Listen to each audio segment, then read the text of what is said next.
Lee Smith here for 3 Shades of Blue, your Grizzlies fan blog. If you've heard the name of John Hollinger, you know that he is a stats guru. He is the inventor of the player efficiency rating. Well, now he's the vice president of basketball operations for the Memphis Grizzlies. 3 Shades of Blue got a chance to sit down and talk with John about some of the hot topics facing the new VP of basketball operations. Memphis has been making the news lately, you know, with the rumors flying around about, you know, Rudy Gay possibly being traded. I hadn't seen any of those.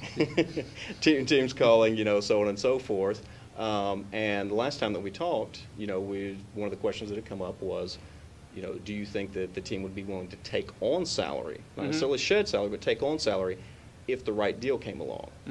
You think that's still the case? That, you know, if the right deal presented itself and could make this team potentially a championship team. That's really the key thing. Right. If you're talking about an over-the-top championship type of move, then I think it gets a lot more realistic. Right. Otherwise, I mean, as you're aware, with our position with the luxury tax both this year and next year, and the more punitive nature of it in the new CBA, it gets difficult to justify if let's say June basketball is not involved. Right.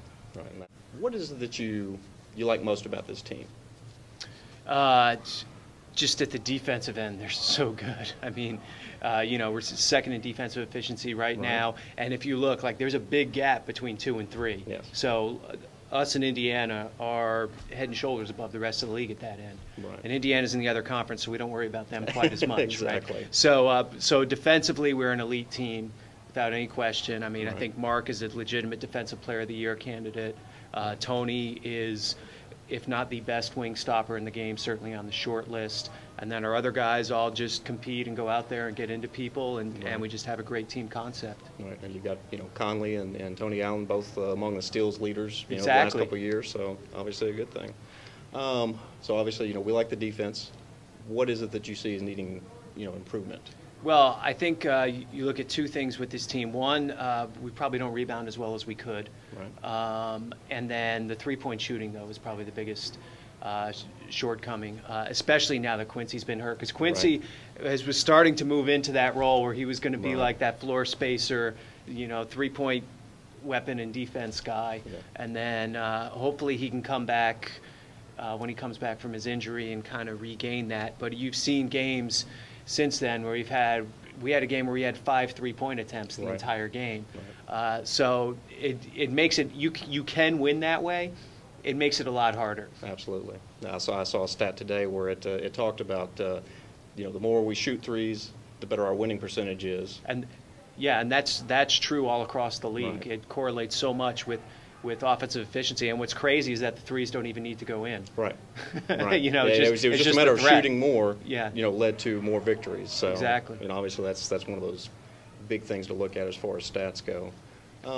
And talking about stats, you know, that's something that's been coming up as far as, you know, when I've been on, you know, on Twitter the last couple of weeks, where it's kind of not necessarily a battle, but you're seeing, you know, a little bit of a stats versus this is what my eyes tell me thing kind of going on. And I have yet to see anybody, you know, say that they don't watch the games to tell who the better player is, but you're seeing some people come out and say, well, you know, the stats might say that, but my eyes tell me.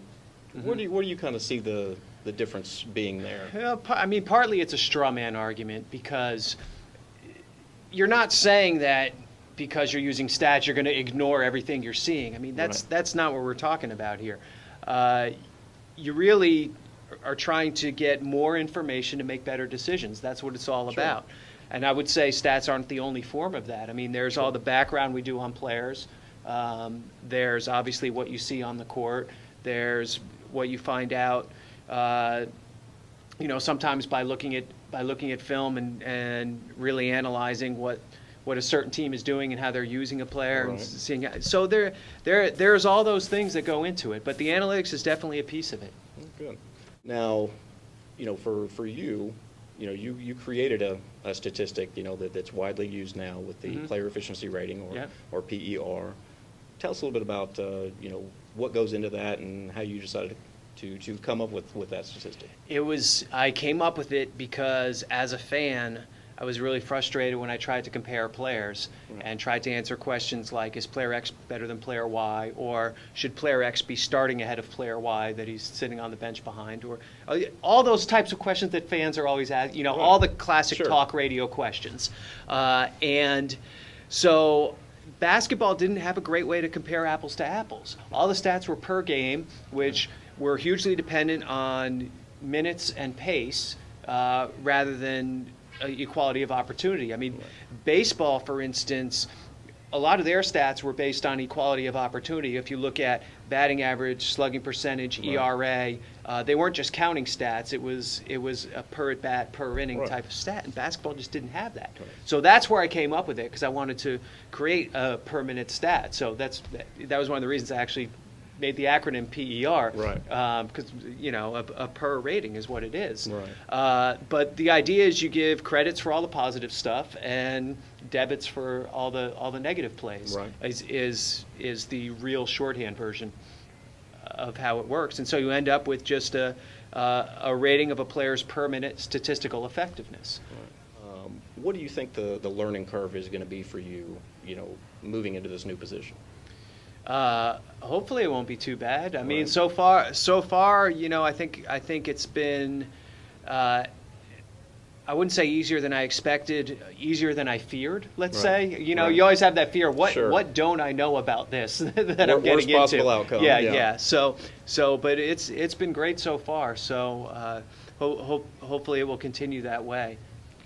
What was it that crossed your mind whenever you got the call from Robert Perry and Jason Levy, and to become part of this organization here with the Memphis Grizzlies? I mean, what was it? Just It was, I mean, excitement, obviously, and then Jason especially. I'd known him for so long, that just the opportunity to work with someone that you know and that you trust and that you just.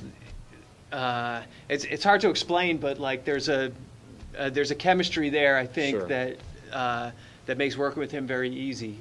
So I was really looking forward to it from that perspective too. And then coming here, where if you look, most NBA front office positions don't open up when the team is good.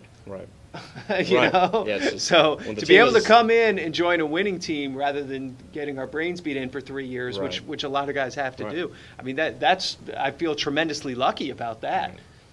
Where do you see your biggest impact coming with this team? It's probably going to be the greatest impact will probably be on the personnel side. I think that's fair to say. And in terms of things like managing the salary cap, and how we evaluate free agents, trades, that sort of thing. That said, I think there's also the potential to do a lot of things with the coaching staff and our on-court product. And then I think we're just taking a look at kind of how we do a lot of things. From how we do scouting to summer league to draft to whatever. So With all that said, I do think like personnel and salary cap will probably be my area of greatest influence, but we'll see. And that's not all. Be sure to check out part 2 of our interview with John Hollinger, in which I got a chance to sit in the chair and ask John some questions I'd been dying to ask him.